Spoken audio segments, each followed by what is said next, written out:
నువ్వెంతో అదృష్టవంతుడివి. ఎందుకు? నాకే నువ్వు నచ్చావే. ఓ, నా అందం చూసి, అంతస్తు చూసి, అర్హత చూసి ఎంతో మంది నీకన్నా చదువుకున్న వాళ్ళు, డబ్బున్న వాళ్ళు, అందగాళ్ళు నా కోసం వలవేసి చూశారు. కానీ వాళ్ళెవరూ నాకు నచ్చలేదు. బట్ నువ్వు నాకు నచ్చావు. నీ చెల్లెలికి నా అన్నయ్యకి జరగబోయే నిశ్చితార్థం రోజు మన అభిప్రాయం చెప్పు, ఓకే? నువ్వు సిగ్గుపడతావు, నేనే చెప్తాను. Bye. Ma'am, just a minute.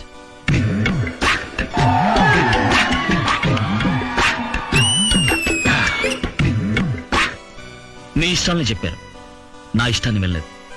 నాకు మీరంటే ఇష్టం లేదు.